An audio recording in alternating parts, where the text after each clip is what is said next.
Welcome to the Baseface Network.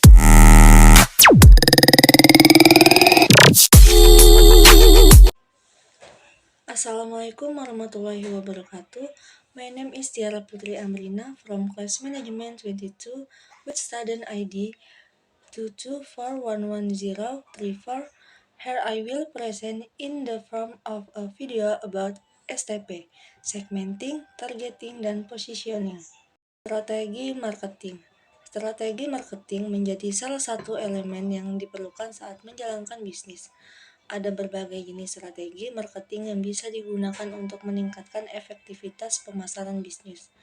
Strategi STP adalah salah satunya, yaitu segmenting, targeting, dan positioning. Segmentasi.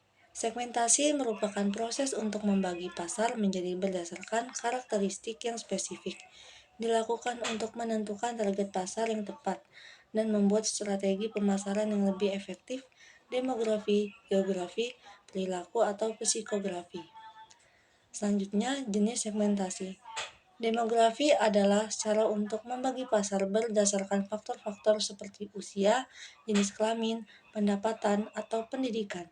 Contohnya, perusahaan yang menjual produk perawatan rambut mungkin akan menyasar pasar wanita berusia 20-40 tahun dengan pendapatan yang cukup baik.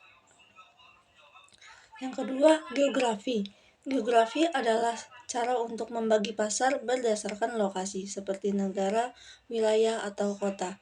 Contohnya, perusahaan yang menjual produk peralatan olahraga mungkin akan menyasar pasar di wilayah-wilayah dengan iklim yang cocok untuk olahraga outdoor.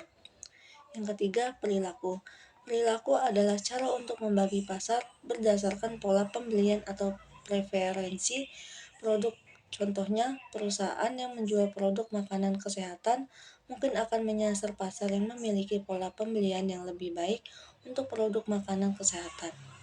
Yang keempat, psikografi adalah cara untuk membagi pasar berdasarkan gaya hidup, nilai, atau kepribadian.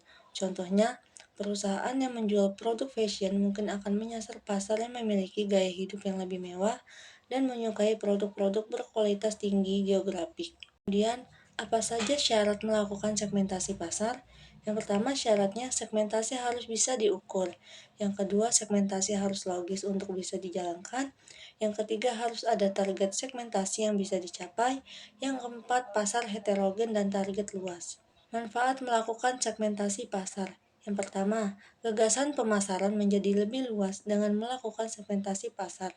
Bisa memiliki data yang terukur sehingga bisa melakukan proses pemasaran yang lebih baik dan akurat.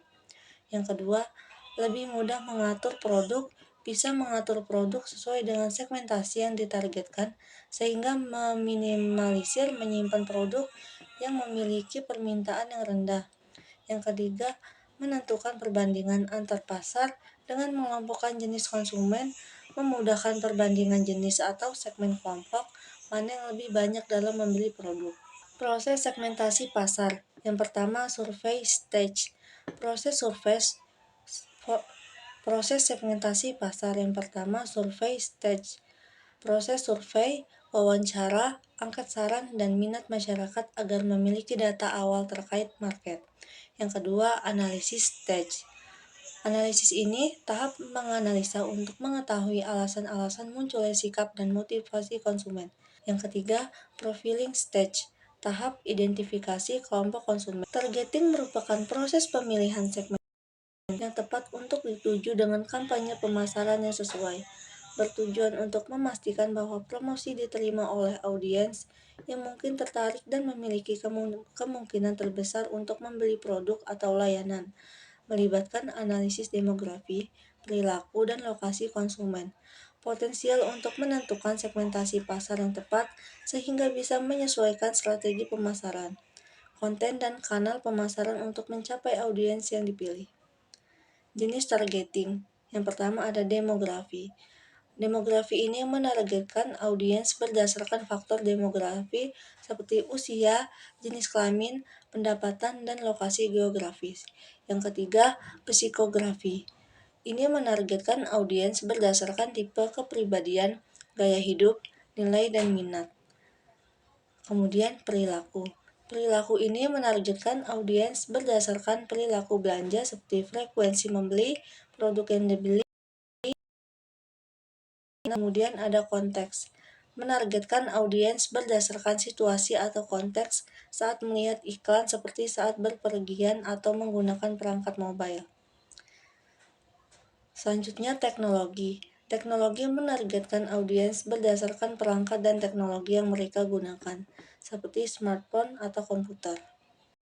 Retargeting menargetkan audiens yang sudah pernah melakukan interaksi dengan perusahaan seperti mengunjungi situs web atau menambahkan item ke keranjang belanja.